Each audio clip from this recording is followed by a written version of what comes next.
ये हमें 4 प्रॉब्लम दिए हुए हैं। इन चारों प्रॉब्लम में हमें क्या करना है, सपोर्ट पे R1 R2 रिएक्शन निकालना है। ये आपको सिंपली सपोर्टेड बीम्स दी हुई हैं। ये सिंपली सपोर्टेड बीम में ये दोनों ओवरहैंगिंग बीम है जो एक साइड से ओवरहैंग कर रही है, और ये भी सिंपली सपोर्टेड बीम में ओवरहैंगिंग बीम है जो कि दोनों साइड से ओवरहैंग कर रही है। तो हम एक एक करके प्रॉब्लम को सॉल्व करते हैं। तो पहले हम ये वाले प्रॉब्लम को देखते हैं। हमें R1 R2 निकालना है, तो हम पहले R2 निकाल रहे हैं। R2 निकालना है तो हम मोमेंट कहां पे ले रहे हैं, हम R1 पे मोमेंट ले रहे हैं, इस पॉइंट पे। लास्ट लेक्चर में आपने देखा था कि मोमेंट हम यहाँ पे भी ले सकते हैं, यहाँ पे भी ले सकते हैं।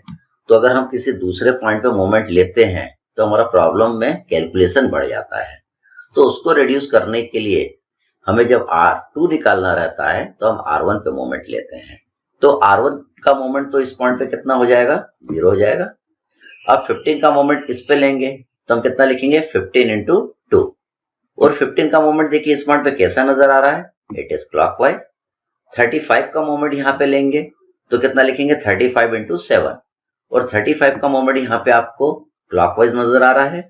R2 का मोमेंट यहाँ पे कितना लिखेंगे, R2 इंटू 10। और R2 का मोमेंट यहाँ पे आपको एंटी क्लॉकवाइज नजर आ रहा है। तो ये वाली बीम इक्विलिब्रियम में है, तो इनके मोमेंट का अलजेब्रिक सम कितना आएगा, 0। तो देखिए हमने लिखा 15 into 2 plus 35 into 7 minus R2 into 10 equal to 0। तो यहां से R2 निकल आएगा। R1 निकालने के लिए हम क्या करेंगे, सिग्मा V को 0 कर देंगे। ये देखिए ऊपर लगने वाले फोर्सेस माइनस नीचे लगने वाले फोर्सेस इक्वल टू 0। तो हमने कंडीशन ऑफ इक्विलिब्रियम की सेकंड इक्वेशन को सेटिस्फाई करा। तो जो R2 की वैल्यू ऊपर से आएगा वो R2 की वैल्यू यहाँ पे पुट कर देंगे तो आपका R1 की वैल्यू निकल आएगी। तो देखिए हमारी जो वैल्यू आएगी, R2 आएगा 27.5 न्यूटन और R1 की वैल्यू आपकी आएगी 22.5 न्यूटन। ये है ओवरहैंगिंग बीम है, इसमें भी हमको क्या करना है, सपोर्ट पे रिएक्शन निकालना है। तो हम क्या करेंगे, R2 निकालना है तो R1 पे मोमेंट ले लेंगे इस पॉइंट पे। तो इस पॉइंट पे R1 का तो मोमेंट 0 हो जाएगा। 15 का मोमेंट मिलेगा 15 इंटू 2 और कैसा मिलेगा, क्लॉकवाइज मिलेगा। 35 का मोमेंट यहां मिलेगा कितना, 35 इंटू 10। ये डिस्टेंस 10 मीटर है, 3 प्लस 5 प्लस 2 10।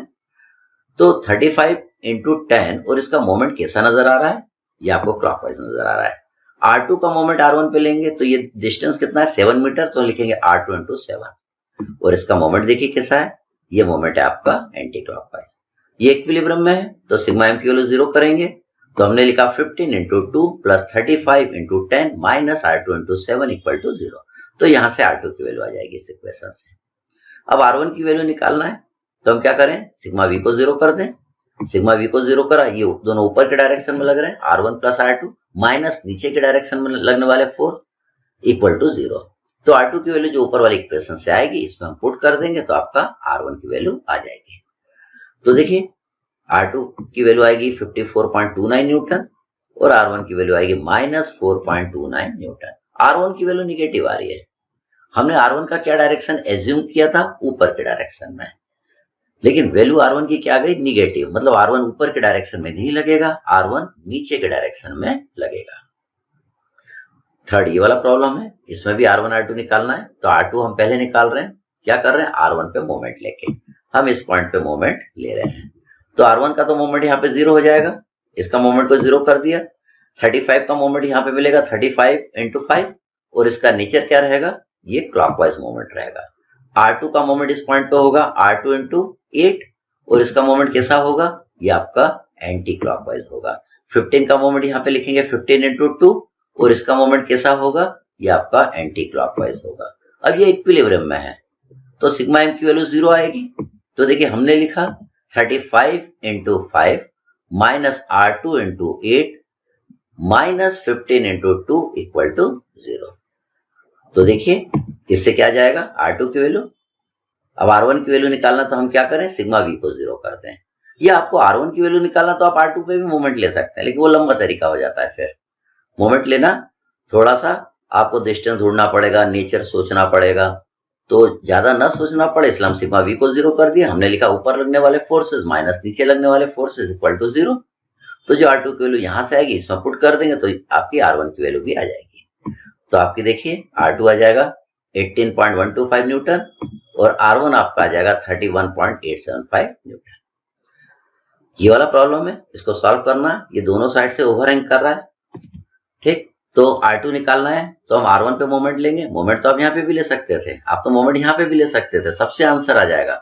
आसान तरीका क्या है, R2 निकालना तो R1 पे मोमेंट ले लें इस पॉइंट पे। तो यहाँ पे R1 का तो मोमेंट 0 हो जाएगा, ये मैंने 0 कर दिया। 35 का मोमेंट यहाँ पे कितना आएगा, 35 इंटू 8। और इसका मोमेंट देखिए नेचर कैसा आएगा, ये आएगा क्लॉकवाइज। R2 का मोमेंट यहाँ पे कितना आएगा, R2 इंटू 5। और इसका मोमेंट देखिए कैसा आ रहा है, यार आपका आ रहा है एंटी क्लॉकवाइज।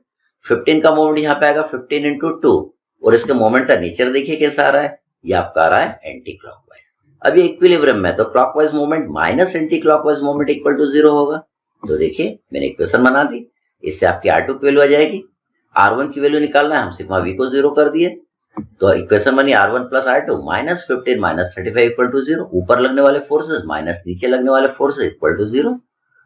तो इससे दोनों को सॉल्व करके R2 की वैल्यू आ जाएगी 50 न्यूटन और R1 की वैल्यू आ जाएगी आपकी 0। मतलब यहाँ पे रिएक्शन नहीं लगेगा।